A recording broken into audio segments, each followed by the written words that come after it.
বাবুটা আমার পেটে আসার পর থেকে টের পেলাম কিছু একটা ঠিক নেই। আমার অসম্ভব কেয়ারিং, সাপোর্টিভ, প্রচন্ড রকম ভালোবাসা জামাইটা হঠাৎ করেই বদলে গেল। আমাকে খুব করে অবহেলা করা শুরু করলো, আমার থেকে দূরে সরে গেল। কেন এমনটা হলো আমি তা জানি না। আবির চলে যাওয়ার কিছুক্ষণ পর আমার বান্ধবী লায়লা আসলো আমার ঘরে। আমি সব কথা লায়লাকে খুলে বললাম। সব শুনে লায়লা বলল, তুই পুরোপুরি শিওর যে আবির ভাই অফিসের ব্যাপারেই রাতে কথা বলে? হ্যাঁ শিওর। আর কার সাথে কথা বলবে ও? মাই ডিয়ার সুইট বান্ধবী, শোনো, দুনিয়ার সবচেয়ে কাজ পাগলা মানুষও নিজের ফ্যামিলির জন্য কিছু সময় দেয়, সারাটা দিনও কাজের পেছনে ব্যয় করে না। তুই কি বলতে চাস? শোন, এমনও আছে ওয়াইফের প্রেগন্যান্সির সময় স্বামীদের আর একটা সম্পর্কে জড়িয়ে পড়ার ব্যাপারটা বর্তমানে কমন। অনেক ছেলের বউ দেখেছি মা হতে চললে তাকে মা সুলভ সম্মানের আসনে বসিয়ে দেয়। তার জন্য প্রেমিকার মতো আগের আবেগটা আর থাকে না। ইন্টারকোর্স বন্ধ হওয়াটাও এফেক্ট ফেলে এখানে। তখন ছেলেরা কি করে, তারা অন্য কারো মাঝে তার প্রেমিকার খোঁজ করে বেড়ায়। তার কথা শুনে আমি বসা থেকে দাঁড়িয়ে গেলাম। রাগান্বিত হয়ে বললাম, তুই আর কখনো আমার সামনে এসব কথা বলবি না। আমার আবিরকে আমি চিনি।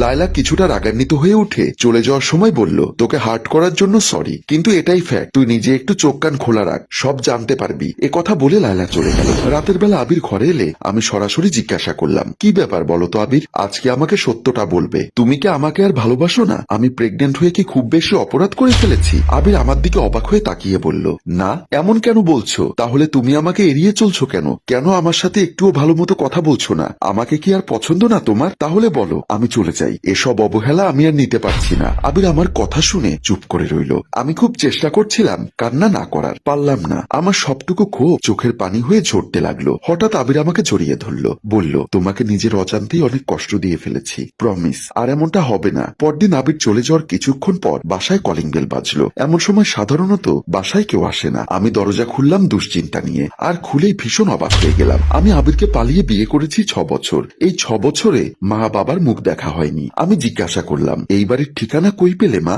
মা বলল, বলছি, তার আগে তোর বাবাকে একটা কল দে, বেচারা নিচে দাঁড়িয়ে আছে, লজ্জায় উপরে আসতে পারছে না। আমার তখন চিৎকার করে কান্না করা বাকি ছিল শুধু। উপরেওয়ালা আমার জন্য এত সুখ লিখে রেখেছেন কখনো ভাবতেও পারিনি। জীবনে আমি যা কিছু চেয়েছিলাম তার সবটুকুই পেয়েছি। আম্মাকে দাঁড় করিয়ে রেখে আমি তাড়াহুড়ো করে বাবাকে আনতে নিচে চলে গেলাম। কিছুক্ষণ পর তাদেরকে নাস্তা দিলাম। আব্বা আম্মার কাছ থেকে শুনলাম আবির আগের দিন তাদের বাসায় গিয়েছিল। তাদের সবকিছু বলেছে, আমার প্রেগন্যান্সির ব্যাপারটাও। হাত জোর করে মাপ চেয়েছে। বাবার মন গলানো খুব একটা সহজ কাজ নয়। সেই কঠিন কাজটাই আবির করে ফেলেছে। মা বাবার কাছ থেকে এসব কথা শুনে খুশিতে আমি আত্মহারা হয়ে গেলাম। আসলে পুরুষ মানুষের ভালোবাসা বোঝা বড় কঠিন। আবির বাড়ি ফিরলে আমি ওকে শক্ত করে জড়িয়ে ধরে রাখলাম। ও যত করে বলতে লাগলো, প্লিজ আমাকে ছাড়ো, জামা কাপড়টা অন্তত ছাড়তে দাও, আমি তাও শুনলাম না। আমি ওকে এভাবেই জড়িয়ে ধরে সারা জীবন কাটিয়ে দিব। এত কিছুর পর আমি ভেবেছিলাম আমাদের আর কিছু পাওয়ার বাকি নেই, কিন্তু